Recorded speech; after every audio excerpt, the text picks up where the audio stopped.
So మీకు ఇండస్ట్రీలో చాలా మంది ఫ్రెండ్స్ ఉన్నారు కాబట్టి ఎవరి గురించి మనం మాట్లాడుకోకుండా నెక్స్ట్ ఎవరి గురించి మాట్లాడుకోకుండా ట్రిప్స్ కి ఎవరెవరు జాయిన్ అవ్వడానికి రెడీగా ఉన్నారు చాలా మంది. తేజు వచ్చారు, వచ్చింది, అవును, లక్ష్మణ్ అనసూయ వచ్చింది, గారు. అనసూయ గారు వచ్చారు, మన ఫరియా వచ్చింది, ఇప్పుడు కెన్యాకి I think Chandini is coming. Okay, already మీది ఇది బయటకు వచ్చే టైంకి అక్కడ ఉంటే కనుక అక్కడ నుంచి వస్తుంది. ఈ ట్రిప్ లో అంతే చాందిని. Okay okay. నెక్స్ట్ అంటే రానా గారు వీళ్ళందరూ కూడా ట్రావెల్ ఫ్రీక్సే కదా, మీ వాళ్ళందరూ ఆల్రెడీ సినిమాలు చేస్తున్నారు కాబట్టి సినిమాల పేరుతో ఎక్కువ ట్రిప్లు వేసేస్తూ ఉంటారు, మీకేమి చక్కగా ఎంజాయ్ చేస్తూ ఉంటారు. రానాకి తెలుసు నాతో వస్తే ఎలా ఉంటుందని. ఆల్రెడీ మేము వెళ్ళాం ఒకసారి, మేము కూడా ఒక ఇంటర్వ్యూ చేసాం దీని గురించి, ట్రావెల్ ఏంటి దీని గురించి, ఐస్లాండ్ గురించి అప్పుడు మాట్లాడాం.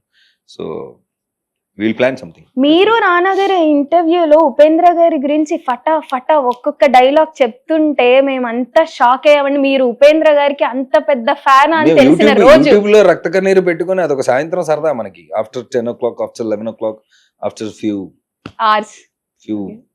పార్టిసిపేషన్స్ అలాగా సరదాగా వెళ్ళిపోతుంటది. Okay okay. And post covid అనుకుంటా మీరు ఇలానే ఎప్పుడు కొత్త కొత్త ఆలోచనలతో వస్తారు కాబట్టి సమ్ సిఎస్ స్పేస్ అనేది క్రియేట్ చేశారు కదా, దెన్ ఎందుకని స్టాప్ చేస్తారు? స్టాప్ ఏం చేయలేదు ఆల్రెడీ. ఓకే, అంటే ఎక్కడ అది కనిపించడం లేదు, ఎక్కడ ఇన్స్టాలో కానీ ఫేస్బుక్ లో కానీ. సోషల్ మీడియాలో ఉండాల్సిన అవసరం అట్లా కాదు కదా. It's not a somethings.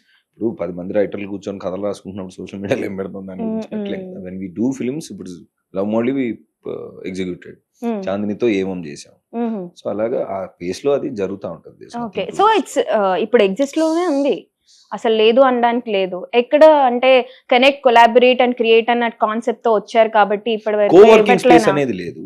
అంటే first idea was coworking space and then script incubator, and slowly ఇప్పుడు ఏ స్టార్ట్అప్ అయినా వన్స్ వి స్టార్ట్ ఇట్ దాన్ని మోల్డ్ చేసుకుంటూ వెళ్ళాలి.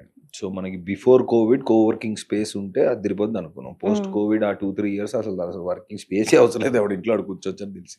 సో అలాగా we keep like evolving with the time. మీరు కూడా టైప్ లోనే ఉన్నారా ఇప్పుడు దానికి? యా దానికి కూడా. సో ఎన్ని బిజినెస్లు చేస్తున్నారు నవదీప్ గారు మీరు? అట్లేం లేదు, బిజినెస్ కాదు అది. అంటే దట్స్ మై ఆఫీస్ కదా, I sit there and we listen to. నేను సీ స్పేస్ ఒకటి, అదేం సెపరేట్ బిజినెస్ ఏం కాదు. That's my office, I sit there, that's the name of that. ఇప్పుడు ఏవం కి ప్రొడక్షన్ చేసాం, we executed it, we executed love మోడ్లీ అండ్ ఏవం ప్రొడక్షన్ చేసాం. So it's my office, I sit there. అది కాకుండా ఇది అంతే. ఓకే, ఫ్యూచర్ ప్లాన్ ఏం చేస్తున్నారు, ఎలా ఉండబోతున్నాయి, ఇంకేమేం కొత్తగా రాబోతున్నాయి? ఇంకా అది time and space should answer. అన్ని ఏ రోజుకి ఆ రోజు ఆలోచన.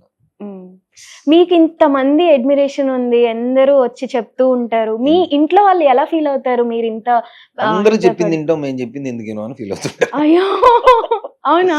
ఏమని అనుకుంటారు అంటే ఏం చెప్తారు, మీరు ఏం వినరు? మీ ఇంట్లో ఏం చెప్పినా నేను విన్నాను, వాళ్ళు ఫీల్ అవుతూ ఉంటారు. సరే మీరు కూడా ఇప్పుడు దాకా చెప్పారు కదా, ఇంక వదిలేండి అని నేను ఫీల్ అవుతుంటా. అది ఏ ఇంట్లోనే ఉండేది. అవును, ఏ ఇంట్లో అయినా ఇప్పుడు చూడు, మీ ఫ్రెండ్స్ వచ్చారనుకో, చెప్పమ్మా దానికి నువ్వు ఎంత చక్కగా వింటున్నావు అది ఏందంటారు. మీ ఇంటికి వెళ్ళావు అనుకో, సేమ్ విషయం మీ ఫ్రెండ్ చెప్తారు. అది ఎక్కడైనా జరిగేది.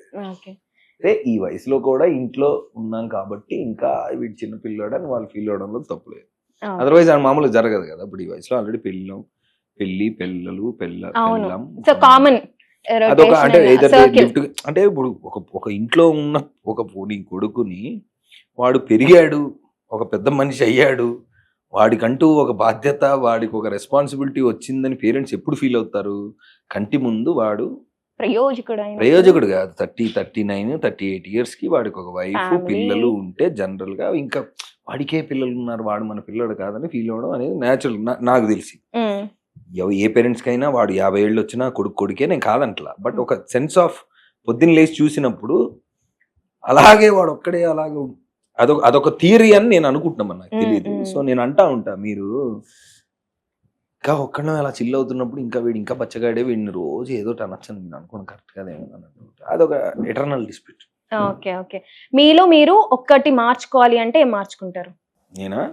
You should change in that aspect. నేనా? ఏం ఆలోచించాలి, ఏం మార్చాలి కదా మీలో మీరు మార్చుకునేది?